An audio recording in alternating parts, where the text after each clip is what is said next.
para recién repasábamos las 100 medidas que tomaron a lo largo de un año. Perdón, ¿cuánto le queda? ¿Le quedan horas de hoy y todo el día de mañana todavía? Mañana hasta las 23:59. Ok.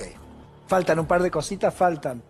Más allá que también hoy anunciamos con Manuel un par de decretos que van a salir publicados. Los debe estar firmando el presidente en este momento y supongo que saldrán mañana publicados. Cuando usted dice un par de cositas, ¿es literal un par? ¿O eso significa 100 más? No, literal un par. ¿Sí? Sí.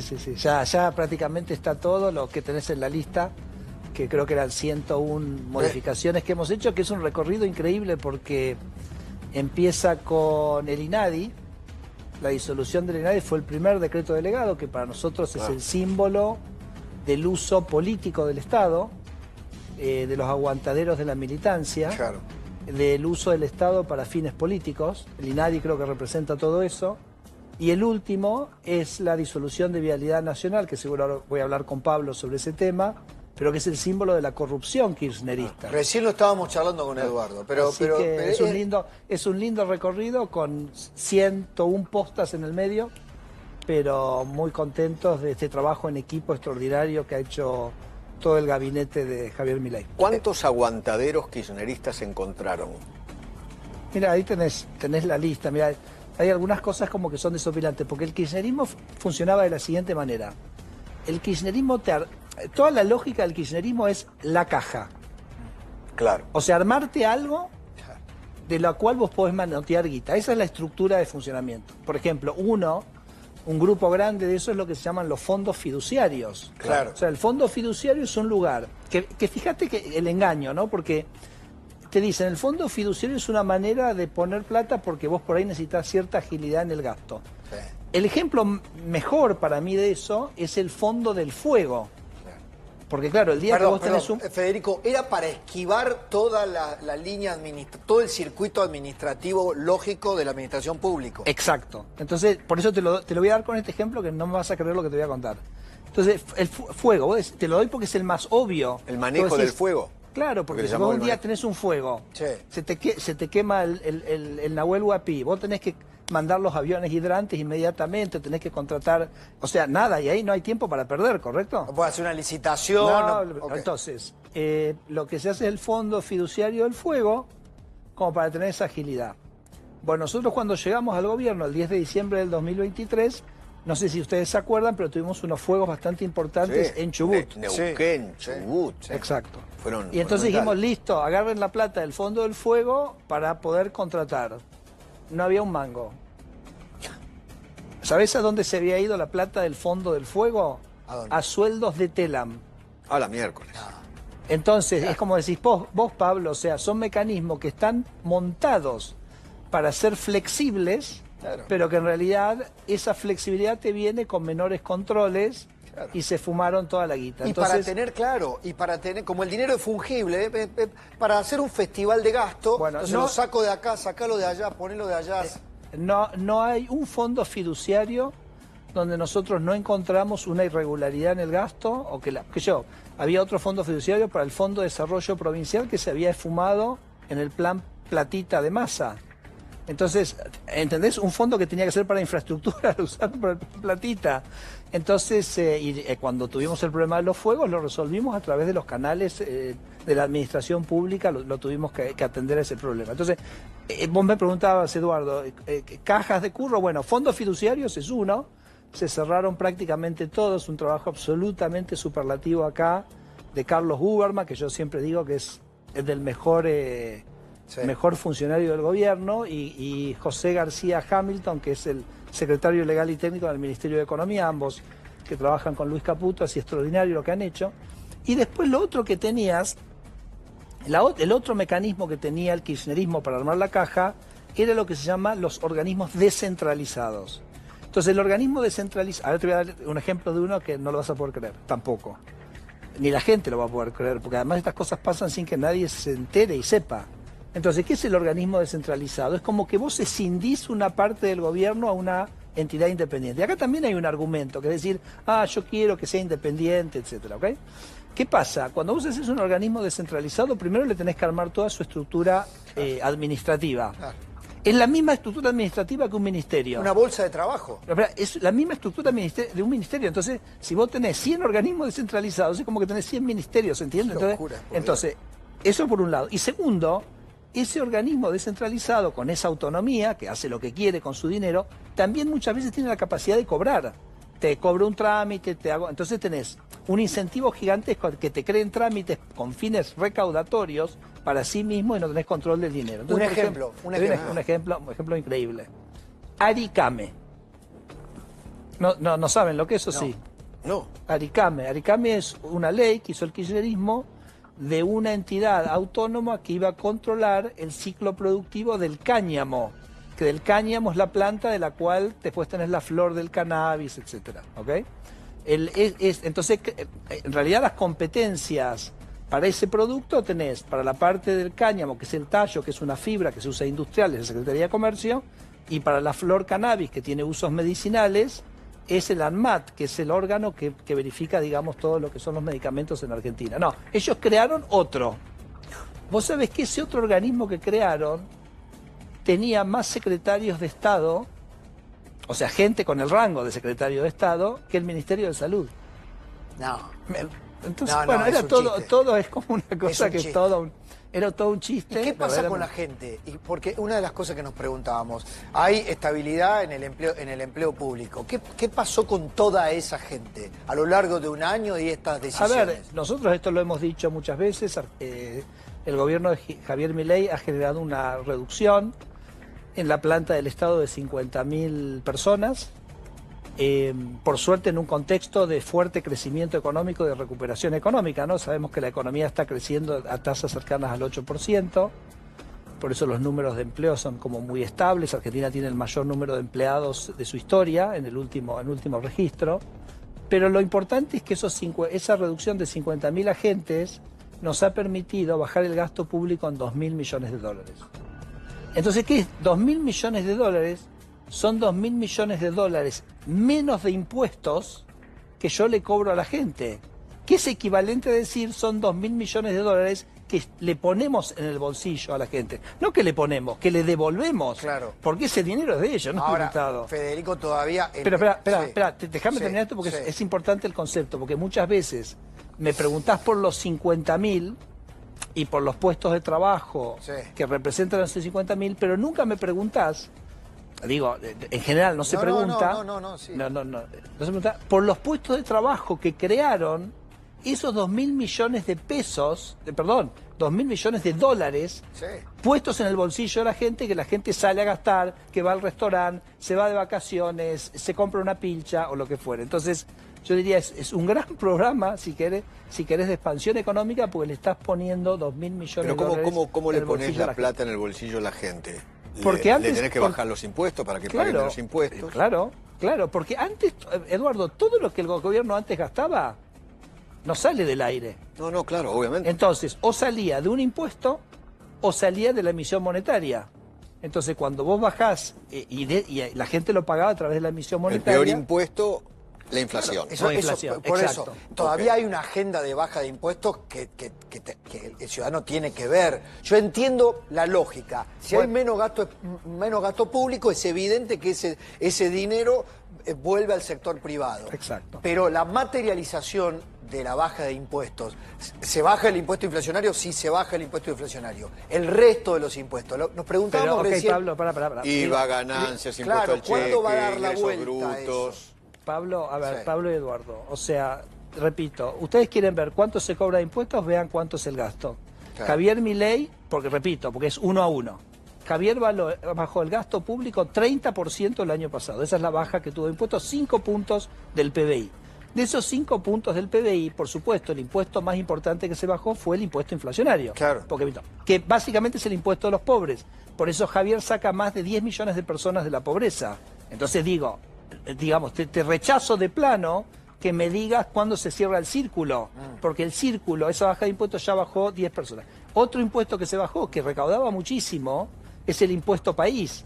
y cuyo efecto era que aumentaba el precio de un montón de productos que obviamente se pagaba ese impuesto cuando se importaba esa mercadería. Entonces, o sea que el traslado ha sido automático, esto es lo que estás explicando. Pero es que es automático. Es automático. Eso digo porque es un gasto, es un impuesto. Y vos no te resultará desapercibido que los salarios reales vienen creciendo de manera sostenida hace un año.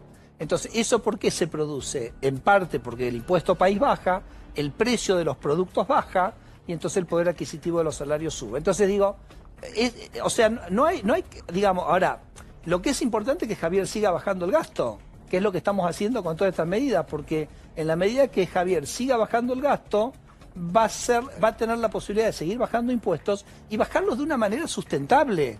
Porque, a ver, bajar impuestos, cualquiera puede venir, empezar a revolear impuestos y bajar, y después tenés un déficit gigantesco y Argentina después se estrella contra una pared como ha sido durante los últimos 100 años. Entonces, Javier parte de un principio de responsabilidad absoluta. Yo voy a bajar los impuestos si primero bajo el gasto. Y esta es la tarea, Pablo, Eduardo, en la que estamos todos, todo el gobierno, con obviamente un liderazgo del presidente espectacular. Y esto que vos decís, estas 100 cosas que viste, son eminentemente de transformación del Estado, porque la delegación que nos dio el Congreso a nosotros fue una delegación para transformar el Estado. Por ejemplo, el Congreso no nos dio una delegación para desregular la economía. La pedimos, pero no nos la dio. Esta cosa que hicimos, en algún sentido, en algunas áreas, generaba desregulación, porque cuando vos sacás al Estado del medio, desregulás en algún sentido. Pero eminentemente ha sido una delegación que nos dio el Congreso para poder transformar el Estado, aplicar la motosierra y entonces poder seguir bajando impuestos. Ahora vamos a profundizar, pero para cerrar, porque lo quiero liberar Eduardo, pero vamos a seguir a fondo, recién decíamos, la transformación del Estado más profunda de la que tengamos memoria en un año, ¿no? Yo del 83 a esta parte nunca vi una cosa igual. Milei, ni siquiera con Menem, Federico, me parece a mí, ¿no? Pero eso es Javier, es todo Javier porque él...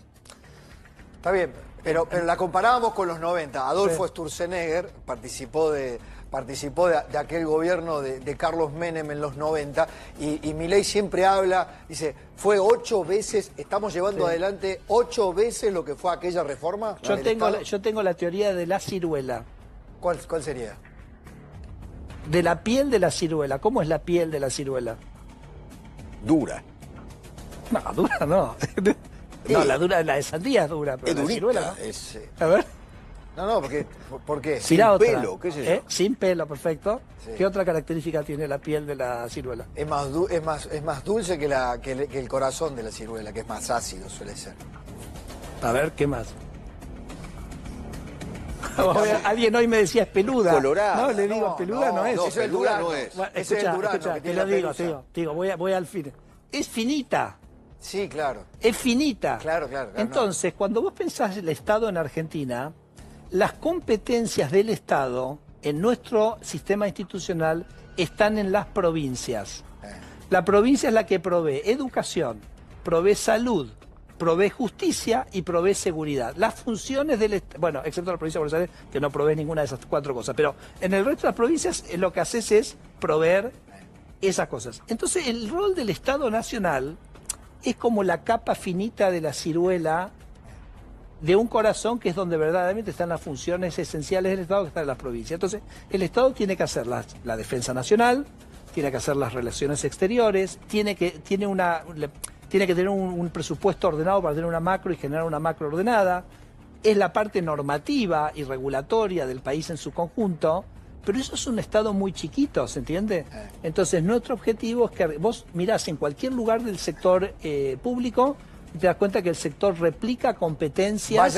Entonces hay que repartir, ¿cuántas motosierras hay que repartir a partir de ahora? Bueno, para que vayamos eso lo propondremos nosotros en el proceso electoral. Pero, por ejemplo, la CNRT, que también se disuelve, cuando te pones a ver te das cuenta que hacía cosas que hacen las provincias. Claro. Vas al Ministerio de Trabajo, ves que haces inspecciones laborales que las hacían las provincias. Entonces, nosotros lo que, digamos, hay todavía un camino muy grande por recorrer. De eso quiero hablar en un ratito, Federico. Perfecto. ¿Cómo va a seguir esto sin los poderes especiales? Fue hoy, ese fue el INTI, y uno piensa, esto es lo que va a pasar, pero ya pasó a lo largo de un año.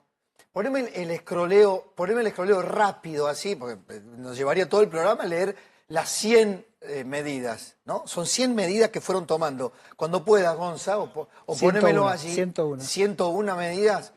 Digo, cualquier otro gobierno, nadie hubiera pensado que un gobierno hubiera hecho esto. Ahí lo tienen en el escroleo. Miren, ahí en pantalla gigante, ¿no? Transformaciones, unificaciones, eliminaciones, reorganizaciones, disoluciones, bueno, una por una, lo que fueron realizando a lo largo de un año. Si alguien le preguntaba si era posible hacerlo políticamente, a la vieja estructura de la política, se van en 2 meses si plantean esto. El kirchnerismo decía, si tocan el Estado, nos tocan a todos. ¿Qué pasó para que en un año pudieran hacer eso y hoy estemos acá sentados con este balance? Bueno, no, pasó que con el kirchnerismo se fueron 2,5 millones de argentinos. Se fueron 2,5 millones de argentinos, se fueron nuestros hijos, se fueron los hijos de los ricos, se fueron los hijos de la clase media, se fueron los hijos de los menos pudientes. La gente dijo, esto tiene que cambiar y tiene que cambiar radicalmente porque estoy podrido, que esto todo lo pago yo. Cada una de estas líneas es guita que la tiene que pagar cada uno de los contribuyentes. Pero ahora, espera, ¿y los afectados? Ahí veíamos ese grupo que protestaba hoy con Aguiar, ATE, la Asociación de Trabajadores lo que tenemos que hablar es de los beneficiados. No, ya sé, pero... Pero sí, porque si no... Porque esto se está haciendo para que la gente no pague cosas de su bolsillo, que saque plata de su bolsillo que quiere gastar en la educación de sus hijos, en la vestimenta de sus hijos para pagar todo esto. Por eso la gente banca, decís vos. Por eso banca. Y además hay otra cosa que me gustaría mencionarte que creo que se habla poco, que es el estricto apego a la Constitución con la cual el gobierno de Javier Milei ejecutó estas facultades delegadas. Porque vos sabés que nuestra Constitución tiene este instrumento de las facultades delegadas, está en el artículo 76, dice que el Congreso puede delegar, digamos, facultades legislativas al Ejecutivo con 2 condiciones. Una, que sea un plazo acotado. Y la segunda, que sea para un tema específico. O sea, no puede dar... Una mentira, perdón, que la política convirtió en una mentira, porque todos los gobiernos tuvieron emergencias eternas y por diversos temas. Y amplísimas. Entonces, Duhalde empezó con una emergencia de 2 años y se fue extendiendo todos los años hasta el 2017. Entonces, para el kirchnerismo, las facultades delegadas eran una manera de gobernar sin tener la interpelación del Congreso. Cuando Javier va en la ley 27.742, la ley bases, a plantear las facultades delegadas, dice, yo la quiero un año. Porque yo no es que quiero gobernar con facultades delegadas, lo que necesito es un año para ejecutar un plan de reformas que ya tengo planificado. Y el Congreso nos dio un año y nos dio una materia muy específica. Nos dijo, puedes hacer esto, esto, esto y esto, que fueron, como yo les decía antes, más sobre la transformación del Estado. Por ejemplo, no aceptó el Congreso darnos una delegación para desregular la economía. Entonces, por ejemplo, flexibilizar leyes laborales. Exacto, no nos dio eso. Entonces nosotros hemos trabajado con una puntillosidad y un apego a la delegación que nos dio el Congreso, que es una cosa totalmente diferente que Argentina no vio. Quiero enfatizarte, Pablo, esto, porque en estos días y semanas y meses que se habla tanto del estilo del presidente, ¿no? Yo sé que el presidente, lo decía hoy en la conferencia de prensa, tiene una frase que dice, prefiero una verdad incómoda a una mentira reconfortante. Que la usan mucho los ingleses. Bueno. Para hablar del populismo. Y yo te digo lo siguiente, ¿vos qué preferís? ¿Vos qué preferís? Yo tengo claro que prefiero. No, ya sé, pero digo, vamos a preguntárselo a la gente. ¿Ustedes prefieren un presidente que habla suave, como podría ser Alberto Fernández, y te viola la Constitución permanentemente? ¿O preferís un presidente que te habla fuerte como Javier Milei y la cumple a la Constitución? ¿Se entiende? Alberto Fernández, vos sabés que en un momento, porque claro, yo te conté, Duhalde, Néstor, Cristina. Macri no pidió las facultades delegadas. Cuando le expiraron dijo, yo no voy a seguir con facultades delegadas. Y cuando viene Alberto Fernández, lo primero que hace es facultades delegadas. Ese dicho, no, déjame que te diga, ese dicho que transformaste muy bien, que se transformó muy bien, o que Milei lo transformó muy bien, es, ¿qué prefiere? ¿Mentiras reconfortantes o verdades incómodas? Correcto. ¿Es así? Es así.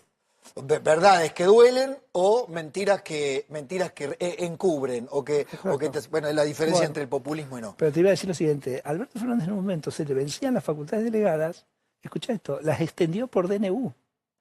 Sí, claro. Sí, no, bueno, pero ¿entendés lo que te estoy diciendo? Pero sí, claro, él mismo. O sea, imagínate que hoy Milei... se autoextiende. Milei hoy dijera, muchachos, no era joda, iba a ser 2 años, vos las voy a extender 1 año. ¿Te imaginas el escándalo que sería? Ahora, eso me obliga a preguntarte cómo sigue la transformación. O sea, la doble vara, ¿no? Pero por supuesto, la doble vara. que hace años que hablamos de la doble vara. No, ahora, ¿cómo sigue la transformación? Sigue igual por lo siguiente. Si vos mirás, por ejemplo, las cosas que nosotros hacemos, vas a ver que lo que son facultades delegadas son más o menos el 5 o el 10% de las regulaciones que hacemos. O sea, las facultades delegadas es simplemente una ventana que nos abrió el Congreso por 1 año para que ciertas cosas que estaban por ley las pudiéramos cambiar. Nuestro objetivo, el de mi equipo, era que por supuesto de todo el gobierno, que en ese año todo lo que tuviéramos que hacer, que estaba en esa facultad, quedaba hecho. Por eso, o sea, la motosierra sigue. Sí, obvio.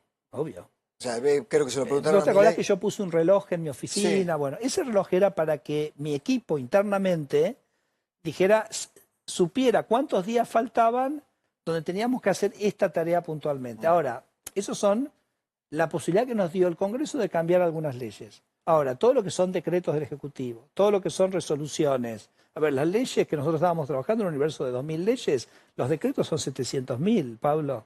Entonces, sobre eso es una potestad directa del Ejecutivo, podemos seguir trabajando, resoluciones podemos seguir trabajando, así que yo digo, la agenda sigue a full porque... Ahora va a tener que ser a decreto. Las capas geológicas... Ya lo sé, pero va a tener que ser a decreto limpio, porque hoy el Congreso está áspero. Sí, a decreto para cambiar decretos. O sea, lo que quiero decir es gran parte de la estructura regulatoria del Estado... Está en 700.000 decretos. Exacto. Entonces, eso o sea, decreto cambia decreto. Exacto.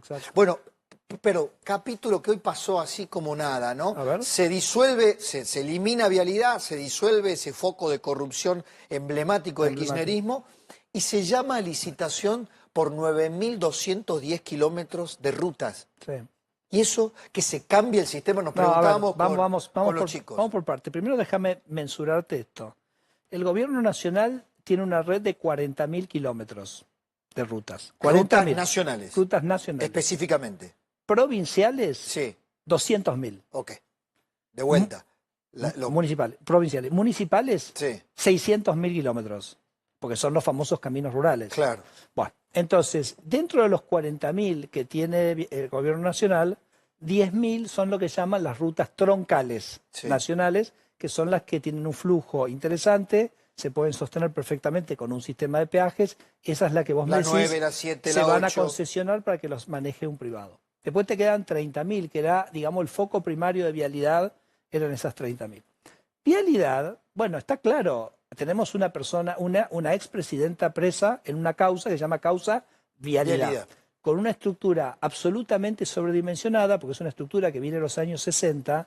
En los años 60, cuando Argentina hizo su red vial, llegó a gastar 5 puntos del PIB por año en rutas. Entonces, bueno, nosotros lo que dijimos es, acá tenemos que quebrar este foco de corrupción. Porque ¿dónde surge el problema de Vialidad? Surge, y por eso pasó la causa de Vialidad, que Vialidad se controlaba a sí misma. Claro. Como si fuera un ente autárquico. Claro, entonces le licitas a Lázaro Báez y vos mismo te controlás. Entonces lo primero que nosotros dijimos es Vialidad tiene que quebrarse por este tema. Entonces la partimos en 3.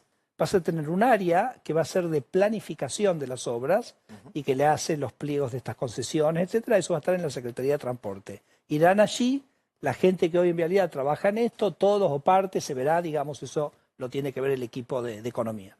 Una segunda parte va a ir a una agencia que hay de control de concesiones, de transporte, donde se va a, independientemente de Vialidad, se va a controlar qué carajo pasa ahí. Si me permitís repetir la desmembra, entonces desaparece Vialidad. Por supuesto que en el proceso va a haber una reducción en el personal, seguramente, porque heredamos esta estructura que viene, te repito, de hace años cuando Vialidad hacía otra cosa, pero vas a tener, digamos, vamos a ver las funciones, o sea, la planificación va a ir a transporte, el control va a ir a esta agencia de control de concesiones.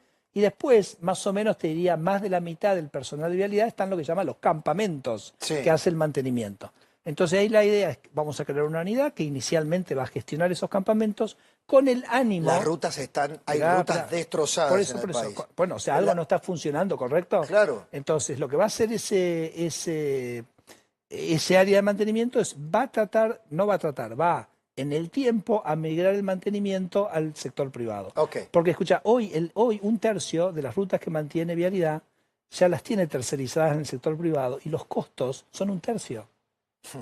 Okay. Entonces nosotros estimamos que, por ejemplo, con los ahorros que podríamos tener de esa racionalización, que va a llevar un tiempo, ¿no? Porque en el corto plazo vos no podés dejar las rutas, mal o bien, no podés dejar con el mantenimiento que hoy tienen. No, porque eso es infraestructura para la producción, eso es desarrollo económico. Va a ser un proceso donde no se va a desentender nada en este momento, pero nosotros estamos estimando, por ejemplo, los ahorros que tendríamos nos permitirían pintar todas las rutas argentinas cada 2 años. Con los ahorros. Con los ahorros. O sea, Vialidad despilfarraba y lo que tiene tercerizado para mantenimiento es un tercio de lo que cobraba Vialidad directamente. Bueno, lo que te costaba toda la estructura. Lo que costaba la estructura. Nosotros hicimos un análisis campamento por campamento, también de los sectores privados. Entonces, por ejemplo, una cosa que encontrabas es que la estructura de Vialidad tiene mucho carga como burocrática administrativa, como 2/3 eran administrativos digamos, y 1/3 eran los que estaban arriba del tractor. Sí. Y cuando vas al sector privado encontrás que 1/3 es el administrativo y 2/3 del personal están sobre el tractor, ¿se entiende? Entonces, nada, bueno, eso es... Ahora es muy interesante. O sea, que ¿cómo definirías la segunda parte después de la facultad de te quería decir una cosa que me parece que es divertida. Por ejemplo, cuando Estensoro racionalizó YPF en los años 90, él creó lo que se llamaban los emprendimientos. Entonces él dijo, yo voy a tercerizar. Sí. Entonces tercerizó con los propios empleados de YPF. Sí. Entonces, me parece que acá, cómo se va a dar ese proceso de racionalización del área de mantenimiento, puede tener muchas aristas y muchas. Por ejemplo, ¿por qué no decirle a los propios empleados de Vialidad, armate una empresa de mantenimiento, yo te garantizo un contrato por un tiempo, pasás al sector privado, pasás a ser una empresa privada, nos ofreces, y ahí ya te digo, esa misma gente que hoy es ineficiente, te puedo asegurar que va a ser súper eficiente. ¿Vos creés que se van a arriesgar a perder? Digo, hay que pensarlo porque uno podría inicialmente decirle yo te garantizo el contrato por un tiempo. Digo, son todas cosas para pensar, pero lo que digo es, me parece que tenemos mucho margen para mejorar la eficiencia con otra estructura organizativa, no necesariamente con otra gente. ¿Cómo denominarías la segunda etapa de Sturzenegger o de tu ministerio después de las facultades delegadas? No, ya medio te lo contesté porque te dije, en realidad, si vos mirás, por ejemplo, mi Twitter, que yo todos los días voy anunciando, vas a ver lo que yo te decía, que lo que es decretos delegados es más o menos entre el 5 y el 10% de las cosas que hacemos. Entonces, todo esto otro de, por ejemplo, todas las cosas que hemos hecho en SENASA, las que estamos haciendo en ANMAT, no necesitan las facultades delegadas, son a nivel de decreto o resolución. Espera, ahí te digo una cosa más. ¿Y qué nos ha pedido el presidente Javier Milei? Nos dice, mirá, el 10 de diciembre empieza otra etapa legislativa. ¿Cuál? Bueno, después de las elecciones. Ok. Entonces, bueno, ¿qué es lo que falta hacer? Flexibilidad laboral, baja de impuestos. Mil cosas. Entonces, bueno, hay que empezar a pensar con todo el gobierno qué vamos a proponerle al Congreso a partir del 10 de diciembre. ¿Desde tu mismo ministerio vas a seguir siendo ministro de esta área? Yo soy la persona más feliz del mundo. Conceptualmente, una pregunta conceptual de cierre. ¿Esta transformación del Estado llegó para quedarse o crees que puede ser reversible si de pronto vuelve el peronismo? Está en manos de la gente eso. Nuestra tarea es hacer lo que nosotros pensamos que está bien. Para nosotros hacer lo que está bien es hacer la motosierra, hacer que el gobierno funcione eficientemente y sea barato para la gente, que la gente no tenga que pagar impuestos. Esa es la oferta electoral que nosotros vamos a llevar en las provincias. Vamos a decir, si usted quiere, como decías Kicillof y Máximo, estaban viendo, ellos quieren Estado grande. Bueno, listo. Si el argentino quiere Estado grande, vota ahí. Y lo vamos a respetar, o sea, porque es una ¿Ese va a ser elección. eje de campaña en Buenos Aires? ¿Ese va a ser eje de campaña en Buenos Aires? Nosotros vamos a proponer la motosierra, ¿ok? Vamos a proponer la motosierra porque la motosierra es decir, yo voy a bajar el gasto que a vos no te da, porque nosotros pensamos en la gente, no pensamos en la casta. Okay. Entonces vamos a bajar el gasto que a vos no te sirve para nada, pero que vos lo estás pagando. Estás pagando algo que no te sirve. Nuestra propuesta electoral es bajar eso y bajarte los impuestos. Si elegís eso y querés eso, nos votás a nosotros. Si querés que el gobierno de la provincia de Buenos Aires gaste, lo vi en Twitter, no sé si será, no lo verifiqué el número, pero decían 3 veces lo que costó, lo que tuvimos que poner en Bahía Blanca, lo que el gobierno nacional puso en Bahía Blanca ante la inundación, lo gastó en viajes de egresados, y pensás que la prioridad del gasto del gobierno no es la infraestructura, es viaje de egresados, lo votás a Kicillof, tranquilo. Sabés que vas a tener eso. Gracias, ministro. A usted. ¿Tenés gripe?